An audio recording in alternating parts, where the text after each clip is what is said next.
bienvenidos a su programa Voces en Directo. Es un programa muy especial porque estamos celebrando nuestro 4º aniversario y como hemos hecho costumbre en este aniversario, tenemos a un invitado de primerísimo nivel en este programa. Es el nuevo gobernador del Banco de México, Alejandro Díaz de León. Gobernador, muy buenos días. Muy buenos días, un gusto estar con ustedes y en su programa. Muchísimas gracias. Gracias. Y me acompaña en esta conversación, como en cada programa especial, el director editorial del periódico, Luis Miguel González. Encantado de estar contigo, gobernador.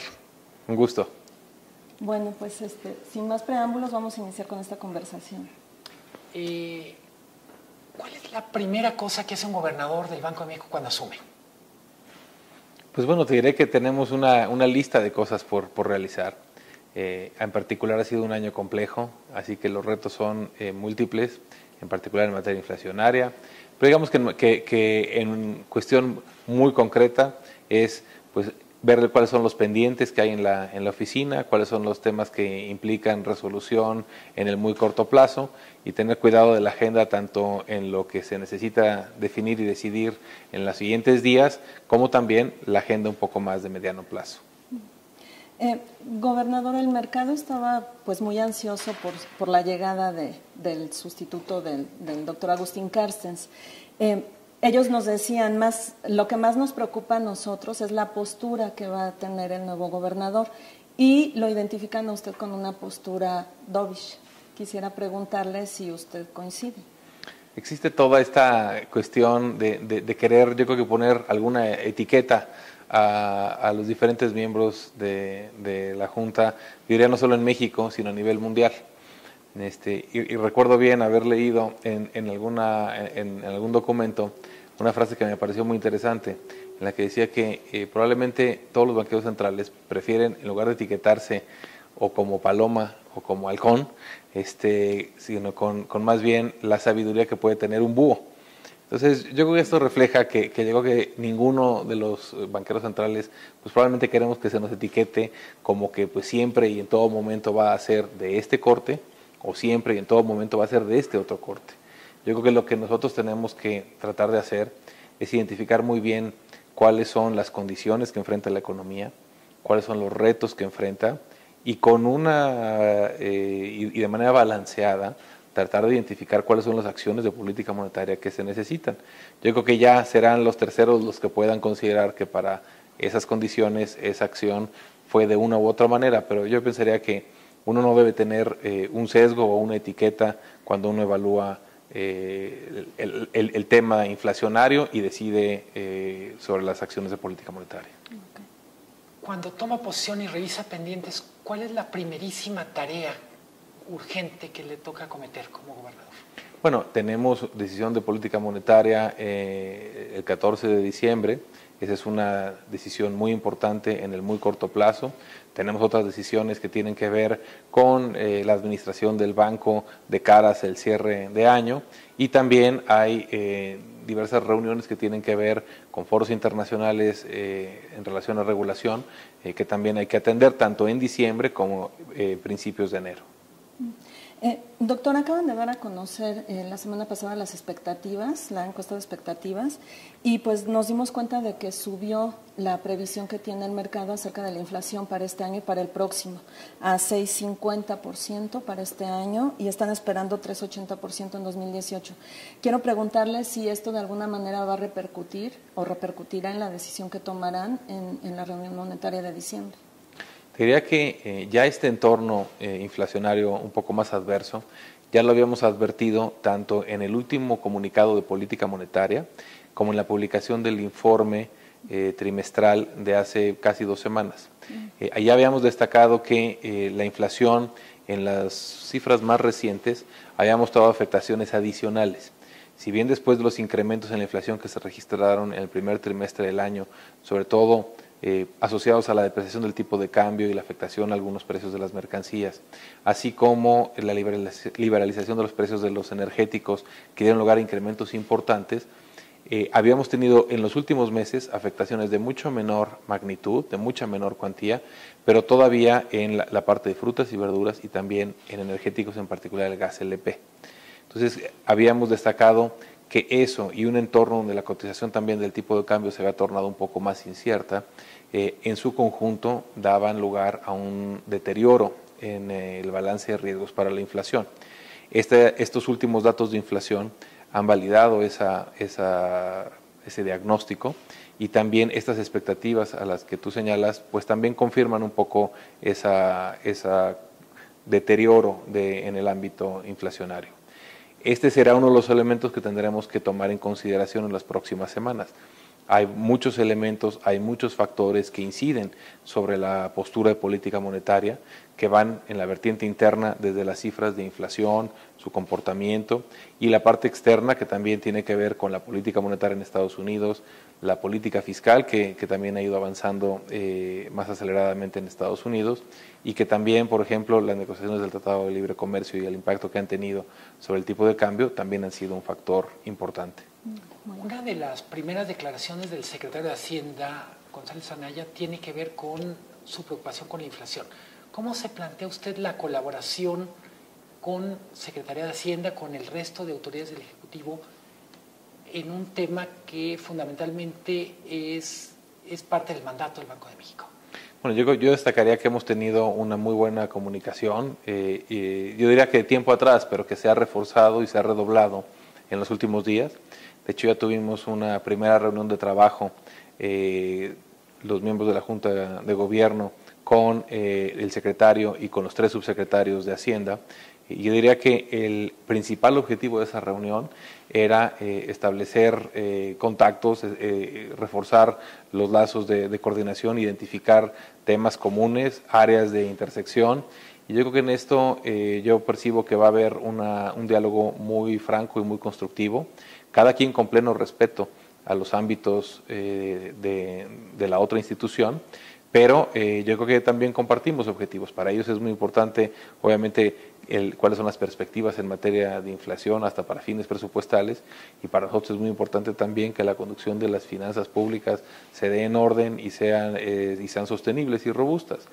Pero eso no significa que nosotros hagamos o digamos cuestiones en materia fiscal o ellos en la monetaria. Entendemos muy bien el ámbito de responsabilidad de cada quien, y buscamos que todo sea para fortalecer el marco macroeconómico, que es lo que nos está ayudando a transitar este entorno adverso de manera más ordenada y con mejor rumbo. Gobernador, en las minutas de la pasada reunión monetaria de la de noviembre, ustedes tocaban un tema y quisiera yo ver si podemos abundar en él. Ustedes decían que la eventual aprobación de la reforma fiscal de Estados Unidos era un factor de incertidumbre. Quiero preguntarle, ahora que ya se aprobó por una parte del Congreso de Estados Unidos, ¿a qué se refieren? ¿Por qué es un factor de incertidumbre? Bueno, todavía no tenemos lo último, porque aprobó una versión la Cámara Baja y otra versión el Senado. Ahora tiene que haber un proceso, y son sustancialmente diferentes. Tiene que haber un proceso de reconciliación, tiene que ser aprobado y después firmado por el presidente. Pero en ese momento tendremos mayor claridad de cuáles son algunos de los elementos que de ahí se desprenden. Y yo creo que el tema que pues no solo a México, sino al resto del mundo le va a ocupar, va a ser hacer un diagnóstico acerca de cómo ese cambio en las tasas impositivas modifica qué tan atractivo es cada país como destino para atraer la inversión. Y yo creo que es algo que pues predominantemente tanto la Secretaría de Hacienda como nosotros estaremos comentando y evaluando, aunque es un poco más del ámbito de la propia Secretaría de Hacienda, ¿no? En otro de los factores que ha generado incertidumbre, el tipo de cambio, ¿qué ha aprendido usted primero como subgobernador y qué va a aplicar de esas lecciones de un año tan complicado en términos de tipo de cambio? Sí, yo creo que hay varias lecciones. Una es, yo creo que el tipo de cambio flexible ha sido un elemento que le ha servido muy bien a México. Yo creo que no podemos entender de otra manera el hecho de que podamos tener que la economía haya mantenido su tasa de crecimiento, si bien desacelerándose en los últimos trimestres, pero ha mantenido una tasa de crecimiento importante. Y yo creo que esto lo ha podido hacer porque en parte el tipo de cambio ha podido absorber una parte importante del choque. Creo que también implica un reto el propiciar condiciones adecuadas en el funcionamiento del mercado cambiario. Se introdujo un nuevo mecanismo, un nuevo instrumento, que es la venta de las coberturas cambiarias, que tienen una ventaja al poder dar liquidez en el mercado cambiario sin que ello implique disminuciones en el corto plazo en las reservas internacionales. Y eso creo que se ha utilizado para contribuir de mejor manera a la formación de precios en el mercado cambiario. Claramente enfrentamos un entorno que sigue teniendo retos, sigue siendo adverso, y espero que en los próximos meses tengamos mayor claridad en algunos de estos factores de riesgo y que pueda poco a poco gradualmente reduciéndose la percepción de riesgo. Ya que está tocando el tema de las subastas, quisiera preguntarle, este 6 de diciembre es la última del segundo tramo que habían anunciado. Quisiera preguntarle si, para cómo están viendo las cosas, podríamos esperar un nuevo, pues que anuncien un nuevo tramo a subastar. Bueno, la Comisión de Cambios en todos sus comunicados, en sus boletines, siempre es muy precisa en decir en algunos de los párrafos finales que siempre se cuenta con la posibilidad de hacer o tomar decisiones hacia adelante, y en ese caso se informarán de manera oportuna. Yo creo que ahorita estamos llegando al término de la decisión que la Comisión de Cambios tomó en su momento, y en caso de que haya cualquier noticia al respecto, volverá a haber un comunicado por parte de dicha comisión. En el Inter, pues no hay nada que adelantar o nada que señalar, más que se está terminando este ciclo de la decisión tomada por la Comisión de Cambios, y en caso de que hubiera algo más, se hará de conocimiento. La Reserva Federal ha sido un factor que pesa mucho en las decisiones del Banco de México. ¿Cómo es el diálogo con la Reserva Federal y qué espera usted del proceso de cambio en la propia Reserva Federal? Ya de muchos años el Banco de México ha tenido una relación muy estrecha con la Reserva Federal, e inclusive con algunos de los bancos regionales en particular el Fed de Dallas. Y yo creo que esto ha sido muy útil porque permite estar en sintonía en cuanto a cuáles son un poco tanto los retos como los diagnósticos que tiene cada una de estas instituciones. Y yo diría que en cuanto a la conducción de la política monetaria, claramente lo que le pasa a lo que podríamos denominar el activo libre de riesgo en el mundo, que son las tasas de interés en Estados Unidos, es un tema de gran relevancia, pues no solo en México, sino en todo el mundo, para los mercados de renta fija. Entonces, en ese sentido, por eso es que siempre el banco ha destacado que un elemento importante en nuestras decisiones es considerar cuál es el entorno de tasas en el exterior, y en particular cuál es la posición monetaria relativa a Estados Unidos. Gobernador, el anuncio de tasas de Estados Unidos se va a dar un día antes del de ustedes, está programado para este mes de diciembre. Quisiera preguntarle, por lo que nos está diciendo, bueno, si podremos suponer que es otro de los determinantes que nos podrían indicar pues que vendría una subida. El mercado está esperando una subida en la Fed. Te diría que no hay un solo factor que sea determinante por sí solo. Tenemos una amplia gama de instrumentos y de factores que son los que consideramos para la conducción de la política monetaria.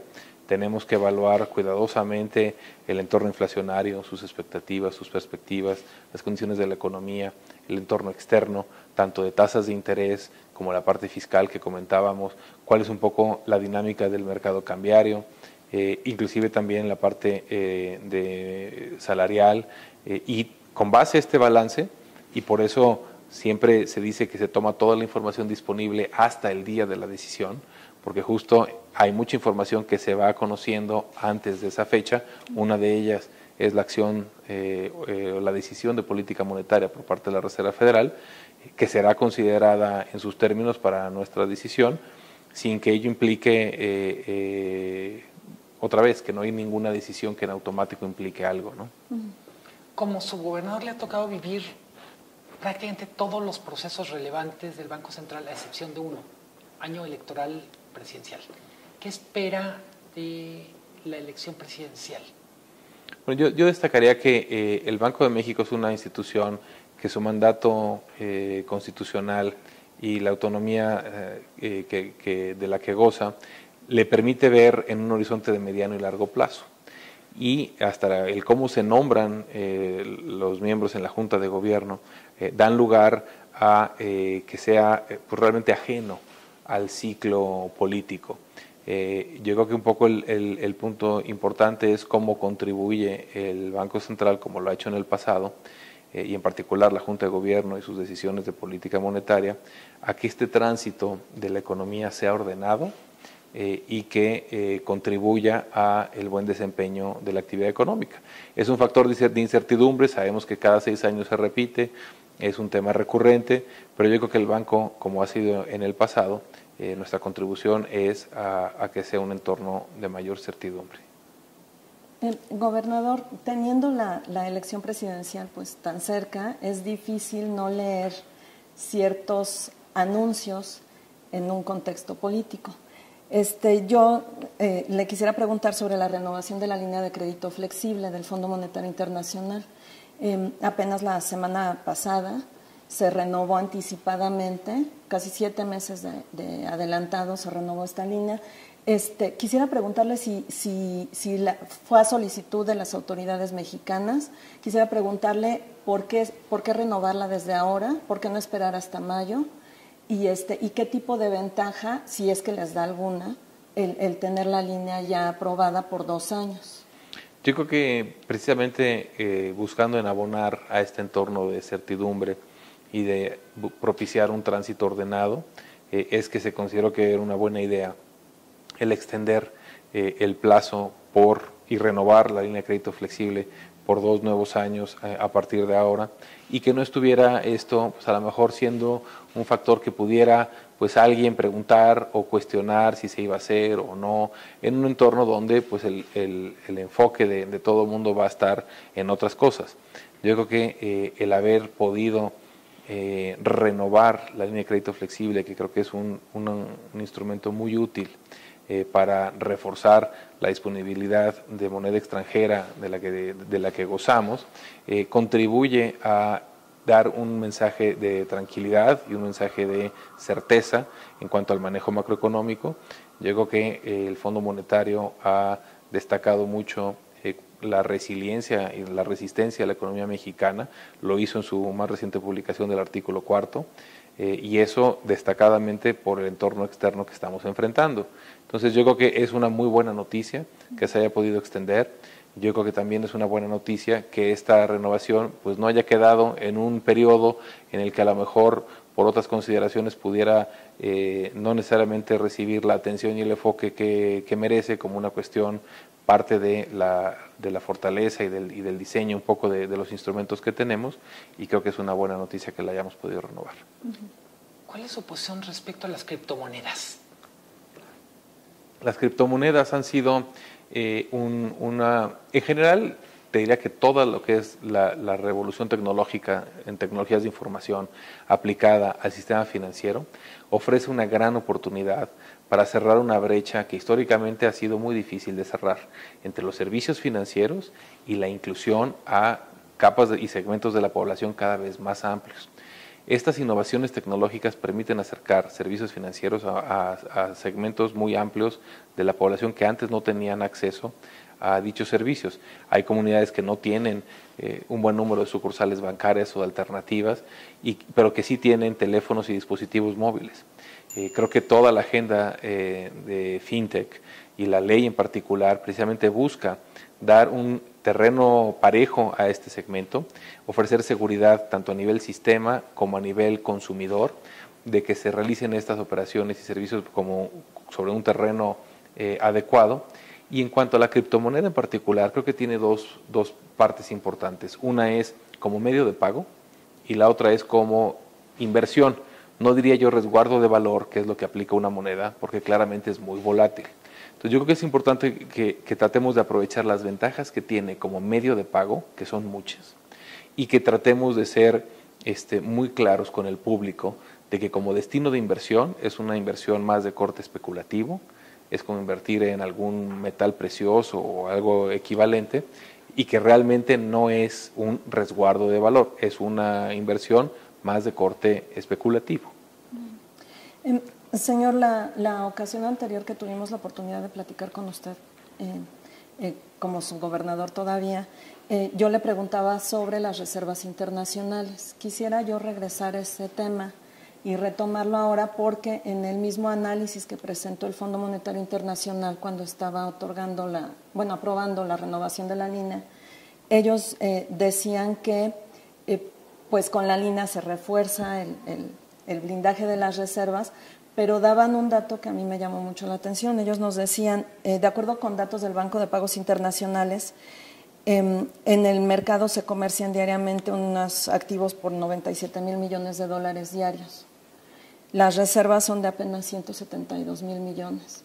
Quisiera preguntar, y aún con la línea de crédito flexible, pues nos alcanzaría para escasos 4 días una cobertura si hubiera alguna salida de capitales. Quisiera preguntarles si eso no les preocupa. Te diré que la manera de leer esos datos es un poco diferente porque ese volumen es el volumen total en el mercado cambiario, que involucra lo que llamamos de contado o en el mercado spot, el mercado de derivados, el mercado de swaps y futuros, swaps y opciones. Entonces, realmente, y lo que hemos visto, y México no es la excepción, esa misma cifra y probablemente hasta con una diferencia más marcada la encontrarías para muchas otras economías. Y lo que hemos visto es que realmente hay mucho volumen en el mercado cambiario, pero muchas veces es de gente que está cubriendo posiciones o tomando posiciones. El mercado de derivados tiene un volumen y una rotación muy grande. No necesariamente implica, ahora sí que dólares en efectivo que se están intercambiando de un lado a otro. Pero yo creo que apuntas a un punto muy claro y que se ata con otra de las preguntas, que es cómo ha sido el comportamiento del mercado cambiario, cómo ha sido el comportamiento este año, y destacaría que a pesar de ser un año especialmente volátil y complejo, la liquidez del mercado cambiario ha sido muy profunda, y yo creo que eso refleja que ya no es como era hace algunos años, y de hecho cuando yo entré al Banco de México era muy preguntado quién está comprando dólares, quién está vendiendo, es un importador, es un exportador, quién está comprando y vendiendo. Había un régimen de tipo de cambio fijo y era muy importante saber quién estaba del otro lado y por qué. Ahora es un mercado muy profundo, muy líquido, donde realmente es casi imposible saber si es un exportador, importador, inversionista local, extranjero, el que está comprando o vendiendo la moneda. Este es el común denominador en los mercados internacionales y yo creo que debemos estar en México contentos por el hecho de que tengamos un mercado cambiario líquido, profundo y que ha servido bien como variable de ajuste. Y yo creo que en cuanto a reservas internacionales, su suficiencia es muy amplia cuando la comparamos contra la tenencia de extranjeros en moneda, en moneda nacional, o también inclusive cuando la contrastamos contra el endeudamiento del sector público amplio respecto al exterior. Bajo cualquiera de estas métricas, la suficiencia de las reservas es clara, y creo que en ese sentido el reforzarlas con la línea de crédito flexible pues abona un poco a tener tranquilidad de que en cuanto a disponibilidad de recursos en moneda extranjera no hay problema. Uno de los cambios significativos de la era Carstens, por decirlo de alguna manera, fue hacer más transparente el Banco Central. Estoy pensando en la publicación de las minutas. En función a la historia de la institución fue un gran paso, pero el tema de transparencia y de comunicación es el cuento de nunca acabar. ¿Cuál considera usted que serían los retos más importantes en el tema de transparencia y comunicación del Banco Central? Yo creo que destacas un punto muy importante. México se ha convertido en uno de los bancos centrales que está divulgando las minutas. No todos lo hacen, es un grupo no necesariamente el mayoritario el que lo hace. Y yo creo que eso ha permitido que la gente conozca mejor el análisis, las deliberaciones que tienen lugar en la Junta de Gobierno y cuáles son las razones que están atrás de las decisiones que tomamos. Yo creo que en ese sentido un paso muy importante. Ahora, esto no significa que ya no haya que hacer o ya no haya que revisar. Inclusive hay algunas voces que han dicho que en materia de comunicación se pueden mejorar las cosas. Yo creo que en los últimos meses la comunicación ha sido compleja, no tanto por los procesos o los procedimientos o los instrumentos que se tienen para comunicar, sino sobre todo porque el entorno ha sido volátil y porque puede haber una brecha entre lo que el mercado financiero desea, que es más información y precisión en cuanto a qué va a pasar, por ejemplo, con las tasas de interés, pero la propia incertidumbre hace poco aconsejable dar esa claridad y precisión porque el entorno puede cambiar de una semana a la otra. Entonces, yo creo que va a ser un proceso que vamos a tomar con seriedad y la Junta de Gobierno de manera continua revisamos cómo se puede mejorar, en su caso, ahora sí que el perímetro de comunicación y de transparencia que tenemos para que la sociedad nos entienda mejor y evalúe mejor lo que estamos haciendo. En caso de que haya algún cambio en esta materia, lo comunicaremos, pero yo creo que en general la comunicación y los instrumentos para comunicar son amplios y un reto importante reciente ha sido este entorno volátil que hace difícil el cerrar esta brecha entre lo que el público desea de información y lo que es prudente dar, dada la volatilidad.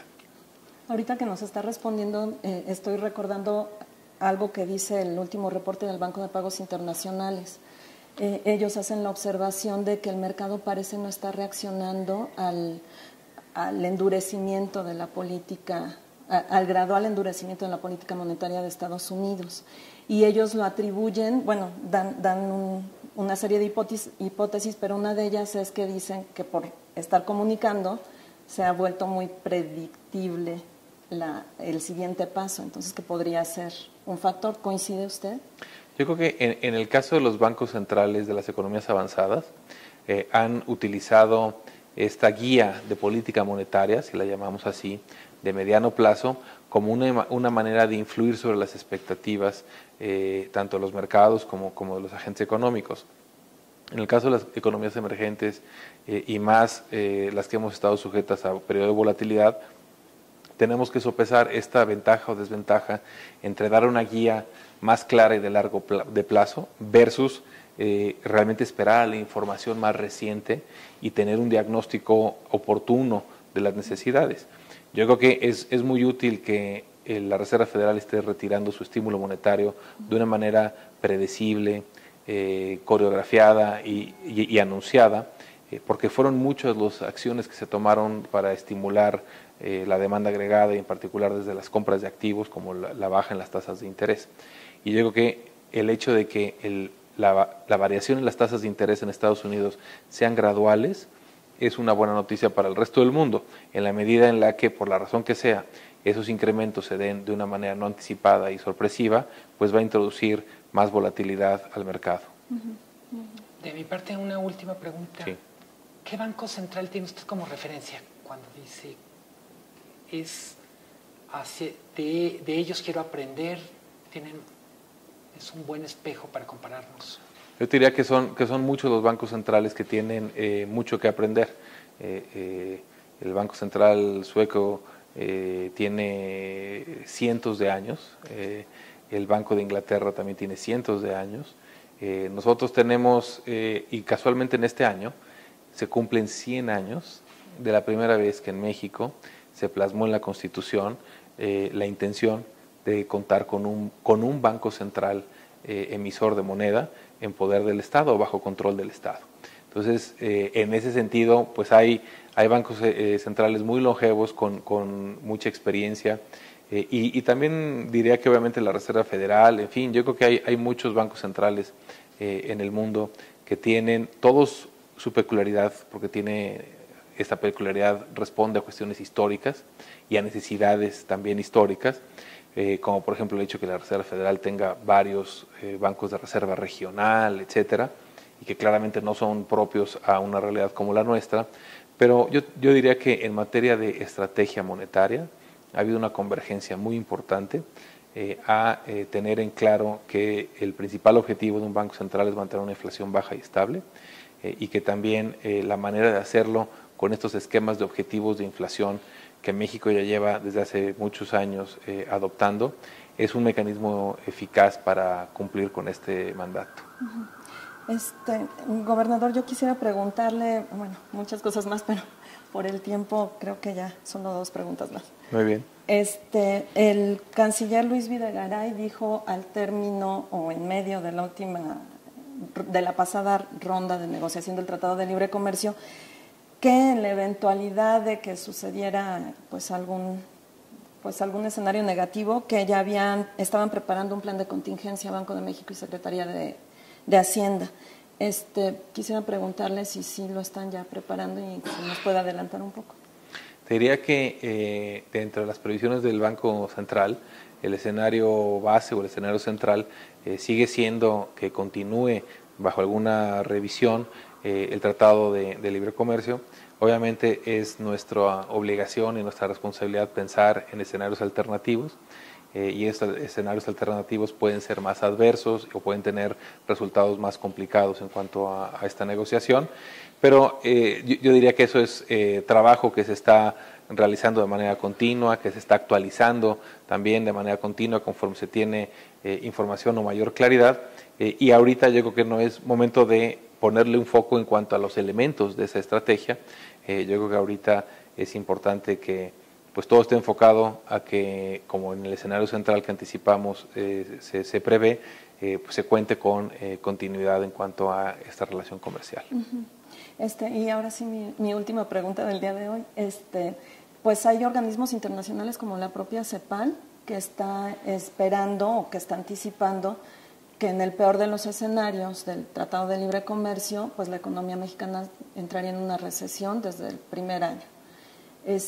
Quisiera preguntarles si están tomando en cuenta ustedes también este escenario adverso, tan adverso y si incluye una recesión en el plan de contingencia. Yo creo que estos escenarios hay que verlos con mucho cuidado, porque por regla general lo que uno supone es lo que uno obtiene como resultado. Y si uno supone que se va a desplomar o la inversión o el consumo, pues al final del día es casi un ejercicio de aritmética ver cuál es un poco el impacto que va a tener en la actividad económica. Yo creo que precisamente lo complejo del entorno es que no tenemos claridad de cómo va a impactar ese posible escenario adverso. En términos de el incremento arancelario, pues es relativamente fácil verlo y la verdad es que es un impacto moderado. Cuando uno va al impacto en términos de inversión y expectativa, pues ahí, por regla general, hay que ser cuidadoso con los supuestos, porque si no, pues uno acaba obteniendo como resultado exactamente lo que acaba suponiendo como insumo. Entonces, no hay, yo diría, ahorita una visión clara de cuál va a ser el impacto, porque no tenemos idea de ese escenario adverso en términos concretos, qué va a implicar en términos de inversión o en la parte comercial. Yo diría que a México le ha funcionado muy bien el definirse como una economía abierta, una economía, eso le ha permitido tener un sector exportador eficiente, vigoroso, y yo creo que esa ventaja hay que explotarla no solo con el mercado norteamericano, sino también en otros mercados. Y probablemente un escenario desfavorable implique una redefinición de algunas de estas estrategias de crecimiento, y yo creo que eso sí es válido. Ahora, presentar algún número que puede escandalizar por sí mismo, yo creo que más bien es función del supuesto que se introduce y no necesariamente de que ese sea un escenario que con claridad se vaya a presentar. Muy bien. Pues, gobernador, le agradezco muchísimo esta conversación y que haya accedido a ser parte de nuestro programa de aniversario. Yolanda, Luis Miguel, un gusto. Muchas gracias. Gracias, Luis Miguel, por haber estado con nosotros. Gracias a ustedes por habernos acompañado y pues seguimos celebrando nuestro aniversario. Muchísimas gracias. Hasta la próxima.